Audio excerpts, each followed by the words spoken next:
ecosystem. Now, India continues to be home to the third largest startup ecosystem in the world.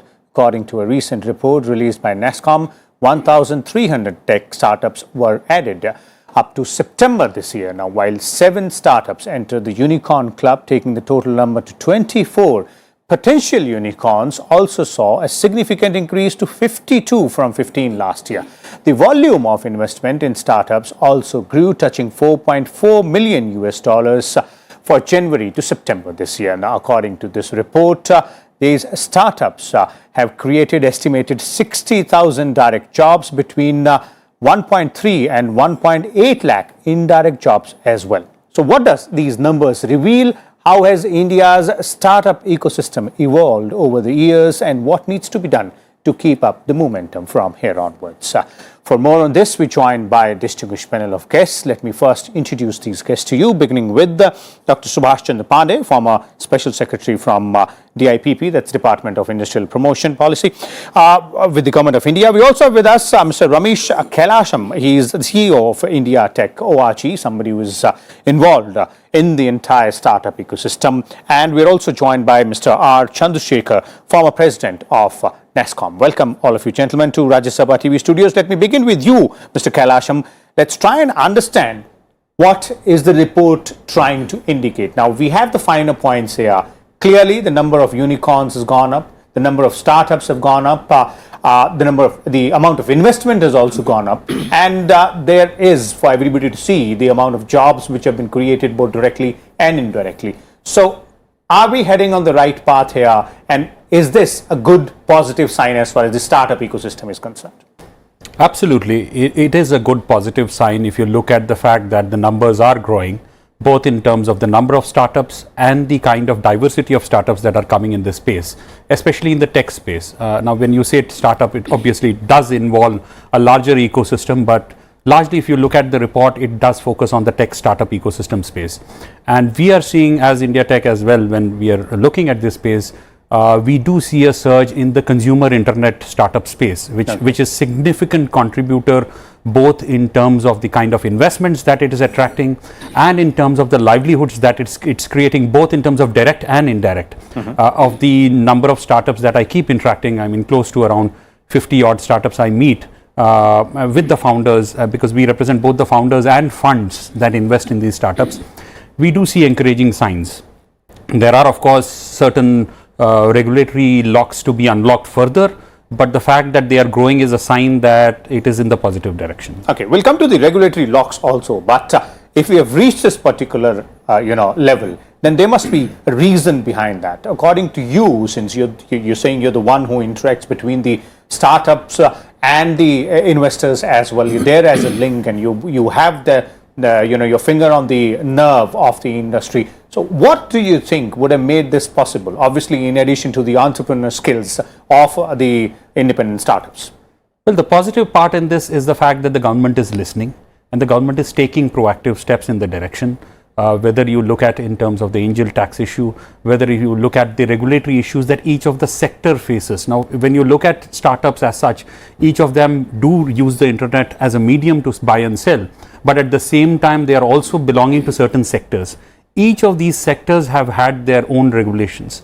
The positive part is that DPIIT, the Ministry of Commerce, and right up to the Prime Minister's office is listening to most of the issues that are being put up and taking steps in the right direction. Okay. This unlocking has, I feel strongly, as one of the reasons that we are seeing a positive surge. Of course, with the fact that the entrepreneurship spirit in the next gen of India is also equally picking up, which is making them actually go for bright new ideas and make it themselves kind of an approach. Okay, so you're saying that the government has been receptive. We'll go to Dr. Pandey as well, but I would want to bring in one more aspect from Mr. Chandrasekhar here, the former president of NASSCOM. Mr. Chandrasekhar, what do you make of these figures, the facts and figures in the NASSCOM report on the Indian startup ecosystem, and also how or why would you think the numbers are saying what they're saying right now?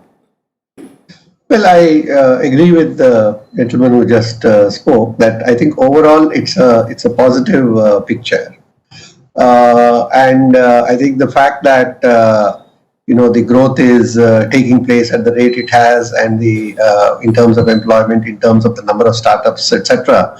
And we are firmly entrenched at the third kind of position.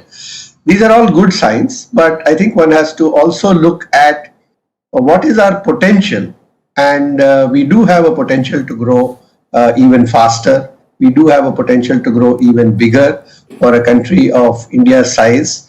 And while being happy to a certain extent with the progress that has been made, that is happening, I think we should also see how can we raise our aspirations and what are the things that we need to do.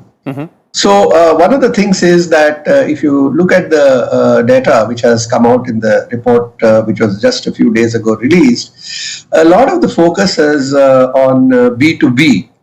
And this is good in one sense because the path to profitability is faster and clearer. But I think for a country of India's size, perhaps the B2C market also should be growing, particularly if you look at segments like the social sector, in healthcare, in agriculture, in skilling, and so on. And I think that a lot would need to be done in terms of enabling that market to be opened up by the startups. We have a great strength in the startups. We also see that nearly 20% of the startups are deep tech, using AI, machine learning, data analytics, and so on. And it's a great opportunity for India to become a leader in some of these areas. That will require not only the startups and the entrepreneurship, as well as the funding. And again, on the funding, I think while it has grown only by 5%, whereas perhaps we should be looking at an even faster growth if we are to not only catch up with US and China, which are 10 times bigger in terms of the number of unicorns, for example, but also in terms of creating the kind of values which Chinese startups have created essentially in the B2C space and made their fortune there. That has also helped them to actually build greater technologies. So these are, I think, some of the areas, and there needs to be very active government support of a different nature. I know a lot has been done by the government already, the startup policy, the focus at different levels, right from the Prime Minister downwards, DIIPT and all that have been emphasizing on this. But if you look at the market access aspect, then I think it is across the government need for programs and policies to be designed in such a way that startups get access to the Indian market, to the Indian consumer, and are able to build value-added services around core government infrastructure, much the way in which the ecosystem has been built around Aadhaar. So these are, I think, some of the things perhaps that can help to accelerate the pace even more, on top of what I would consider as a pretty good performance in the startup sector amidst not so strong growth signs in the other parts of the economy. So those are very interesting and important aspects out there. Let me bring in Dr. Subhash Chandra Pandey here. Dr. Pandey, the numbers are good. The facts and figures clearly indicate that we have moved forward. We've retained our position, but we've also moved forward in terms of new startups, in terms of unicorns as well. Funding has also increased, though by 5%. But all these aspects which you pointed out by Mr. Chandrasekhar there, that tapping new potential in terms of both areas as well as new ways of trying to do things, specifically from B2B to B2C. And there, the government and the government agencies will also have to come in and do some out-of-the-box thinking. So how do you see things moving from here onwards, and what needs to be done? Vishal, as you recall, this government involvement in this arena, I started in January 2016 when Prime Minister launched the Startup India Action Plan. And I have been associated in DIPP with this program right from March 16. So I have seen this journey, how we have evolved and reached this day. One thing I can tell you very clearly, that the government has been most receptive to listening to the ecosystem with ears to the ground and changing the formulation systems as and when it has come. Some changes have come early, some changes have come little late, but if you see, when we started in 16, we had say 3-year thing, 25 crore turnover limits. Those have been relaxed now to say 25 crore to 100 crore. 3-year has gone to 10-year. The tax, angel tax used to be a big irritant. Only it has taken a lot of effort on DIPPs to work around with this thing to address the concerns of the tax department, which were not entirely misplaced, because the injection of capital above fair market value has been misused by shell companies in the past, and tax department had their legitimate concern. So we had to work around and see how do we differentiate shady shell companies from the genuine startups, what safeguards can be put in place, and then with that we have a community. So I see this, I would like to a small correction to the numbers that I have. The number of unicorns today is 31, I am told, latest, not just 24, maybe just tech startups. And the combined valuation is crossing $100 billion. Okay. Now that to put that $100 billion in perspective, if you see the overall market capitalization on National Stock Exchange for all the listed companies, organized corporate sector, is say over to 2200 billion.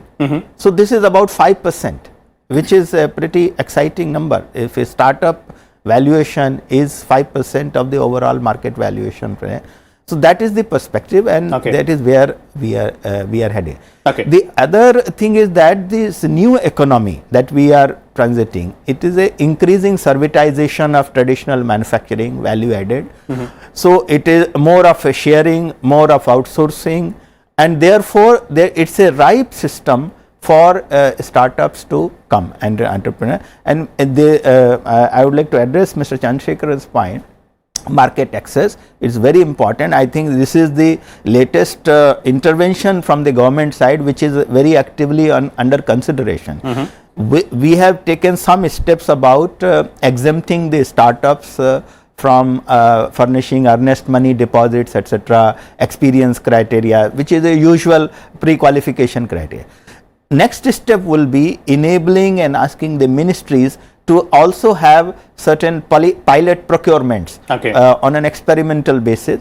So for that, also the system is under design. Okay, Mr. Kailasham, one aspect here, and as Mr. Chandrasekhar also pointed out, that the focus, and it is quite clear here, has mostly been, majority of the focus of the startups has been on a B2B aspect, and that's obvious as well, in terms of the profit generation. But the more focus area in the future or in the time to come, Mr. Chandrasekhar is suggesting, several other experts are suggesting, that the entrepreneurs or the startup entrepreneurs should also look at the B2C segment, specifically in social sector areas, health maybe, agriculture or agri-related products maybe. So how do you see things moving from here to there in terms of entrepreneurship, and what is it that entrepreneurs, the startup guys would require assistance from the government in terms of policy or in some other terms? So in terms of, if you look at the exact spaces that you mentioned, there are startups in that space who have phenomenally grown over the last 1 year. Yes. If you look at healthcare space, I've met at least 3 startups who have done phenomenal job of giving access to patient care, connecting hospitals to the patients, to even services right from a 360-degree perspective of health. So there is certainly a large number of startups who have come in that space. They haven't reached the unicorn status, but they are through various series of fundings as we speak. And there's a lot of potential. And there's a huge potential. There's a huge potential, because if you look at, they are going city by city and they are moving into tier 1, tier 2 towns as well. Same is the case with, and there are a bunch of such startups in Bangalore, a bunch of them in Gurgaon and so on. If you look at the consumer internet space, which is what I represent, I meet almost founders on a regular basis who are primarily focused on the consumer, which is the B2C space. B2C, if you, as Mr. Chandrasekhar rightly pointed out, is a huge space. All the big names that you take today globally, whether it's American or Chinese, are B2C ones. The B2B ones are largely product companies or services companies from an artificial intelligence or an analytics and so on. But if you look at the consumer space, here is where the largest chunk lies.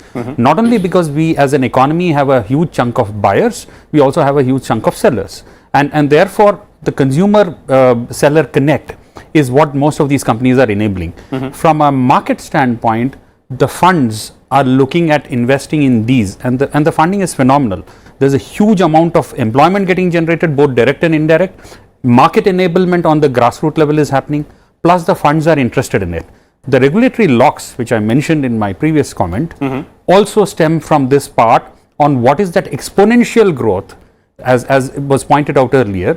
Is India looking at that? And those are the ones we are also pitching to the government. For example, most of the health startups and startups in the consumer space, the next stage when they grow, obviously the funds look at them to get listed sometime.